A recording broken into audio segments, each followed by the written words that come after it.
Olá, você que me segue no Rodrigo Silva Arqueologia. Hoje eu estou com um vídeo diferente do que comumente eu coloco aqui toda semana, mas é bom estar com você nesse encontro virtual, onde falamos de teologia, Bíblia, arqueologia e assuntos que nos ajudam a compreender melhor a palavra de Deus. Hoje eu estou com um grupo aqui em Jerusalém, acho que vou mostrá-los aqui, olha, tá bom? Vamos dar uma cena aí para o pessoal do Rodrigo Silva Arqueologia. Tá vendo? Olha lá. Tá vendo? Todo esse pessoal que vocês estão vendo aqui tiveram uma experiência maravilhosa nessa manhã, porque eles vieram comigo aqui, junto com também o pastor Luiz Saião, que está conosco da Igreja Batista, e todos aqui vieram para participar do Sifting Project. O que é o Sifting Project? Vou resumir para vocês em um minuto. Você sabe que um dos lugares que o arqueólogo que trabalha com arqueologia bíblica mais gostaria de escavar, mas é proibido, é justamente o Templo Monte em Jerusalém. O Templo Monte é onde está aquela cúpula dourada que vocês já viram, sabe? Quando você vê uma fotografia de Jerusalém que mostra os muros da cidade antiga e lá em cima aquela cúpula de cor dourada, pois é, ali ficava no passado o Templo de Salomão e o templo que Jesus conheceu, que nós chamamos em arqueologia de Segundo Templo. Agora, nós não podemos escavar ali, porque essa cúpula dourada é um santuário muçulmano e junto dela você tem a mesquita de Al-Aqsa. Então as autoridades muçulmanas que controlam aquele setor ali não permitem escavação. Só que no ano 1999, os próprios administradores do Domo da Rocha ali, daquela esplanada, começaram a fazer uma obra ilegal, sem autorização da Prefeitura de Jerusalém, para ampliar a área para que outros muçulmanos pudessem vir adorar ali em Al-Aqsa. E tiraram centenas de caminhões de detrito daquela região. E jogaram todo esse detrito num outro lugar aqui no subúrbio de Jerusalém.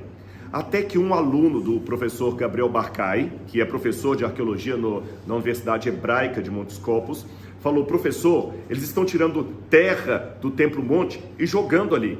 O professor pensou, isso pode ser valioso, e quando viram ali, gente, eles ficaram fascinados. Era terra que poderia contar a história de Jerusalém.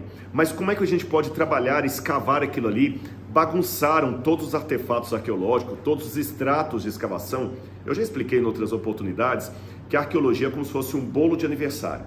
Você tem camadas e camadas de sobreposição de construções. O que está embaixo é mais antigo, o que está na superfície é mais novo. Como um bolo de aniversário, você tem ali as várias camadas. Agora imagina que tudo isso foi misturado. Então o professor Gabriel Barkay, junto com outros arqueólogos, desenvolveram um novo método de exploração arqueológica, que é a partir do peneiramento de todo esse material que viesse do Templo Monte. E agora, mais de 200 mil pessoas já tiveram a oportunidade de ter, pelo menos em algumas horas, uma experiência arqueológica como o grupo que está aqui comigo. E eu quero partilhar um pouquinho com vocês o que o nosso grupo achou numa manhã. Preste atenção. Vamos começar por essas cerâmicas aqui. Você vê que essa cerâmica, para você, pode não dizer nada, pode até parecer um pedaço de pedra, mas eu sei que é uma cerâmica. Pelo formato dela, o entorno, o tipo de barro que tem dentro, eu posso seguramente falar que essa cerâmica é do período do primeiro templo, algo em torno de 800 anos antes da Era Comum, ou antes de Cristo, como nós falamos. Por que a gente sabe disso sem nenhuma análise de laboratório? É simples. Se você gosta muito de carro, você olha para um Chevrolet e fala, esse aqui é um Chevrolet 1967, ou um Volkswagen dos anos 70. Como você sabe que aquele Volkswagen é do ano 70? Pelo formato do carro, pelo tipo de motor, não é assim? Nós aplicamos a mesma técnica nas cerâmicas, chamamos isso de tipologia. Então, por essa técnica, eu posso dizer que isso aqui é de 800 anos antes de Cristo. E ali naquele peneiramento, fomos encontrando ainda outros tipos de cerâmica, como este que tem essas linhas aqui, estão vendo? Essas linhas são muito importantes para nos ajudar a datar essas cerâmicas. Bom, entre essa cerâmica mais antiga e essa aqui, entre essas, já haviam se passado em torno de pelo menos 500 anos, porque isso aqui é de 800 a.C., isso aqui é depois do cativeiro da Babilônia. Quando nós vamos andando na linha do tempo, nós vamos encontrando outros tipos de cerâmica que me ajudam a contar a história de Jerusalém. Olha essa aqui, por exemplo. Ela é mais grossa, tá vendo? Sabe o que é isso aqui? É o que nós chamamos em arqueologia de tégula. O que é a tégula? É um telhado. Como é que eu sei que isso aqui não é um vaso, não é um pote? porque ela não tem aquele formato curvilíneo que você está acostumado.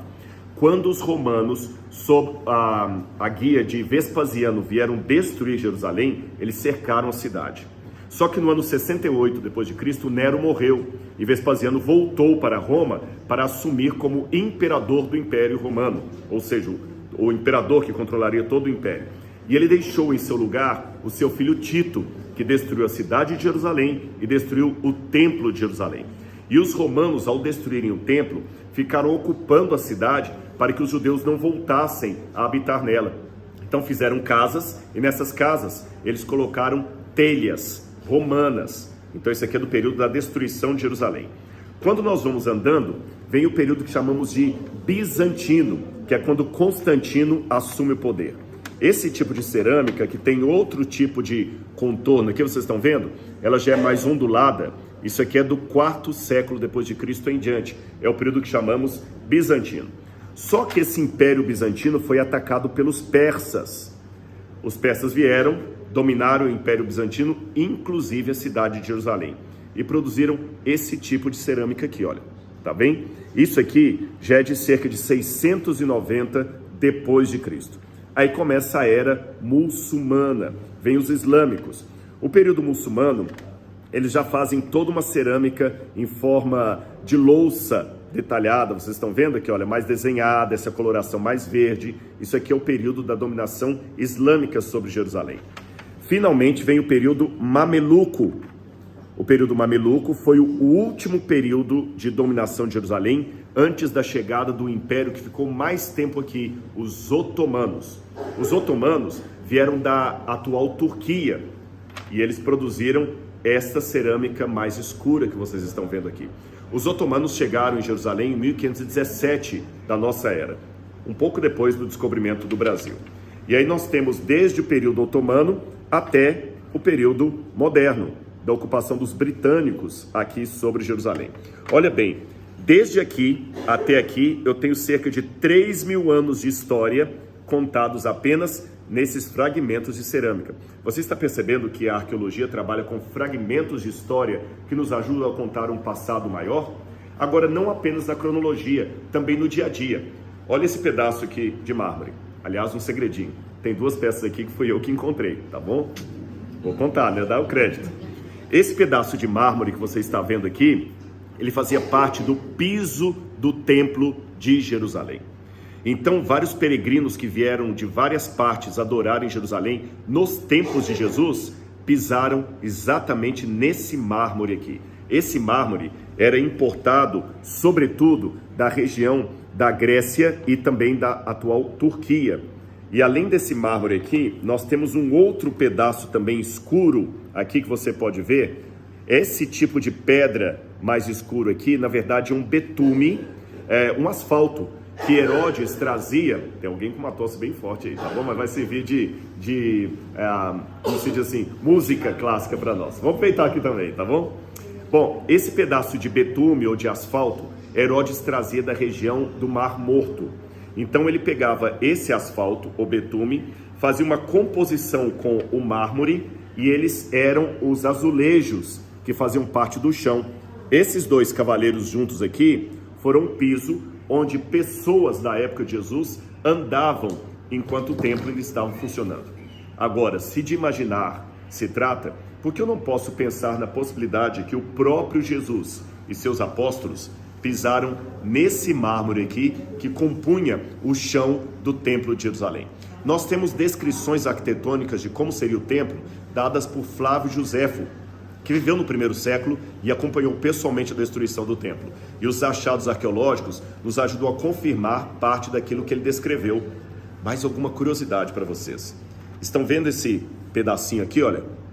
Isso aqui não é metal, esse pedaço aqui não é cerâmica, isso aqui também não é madeira, é osso. Isso aqui é um osso, um dente, um molar, tá certo? De um bezerro. E vocês sabem que bezerros, carneiros eram oferecidos em sacrifício no templo.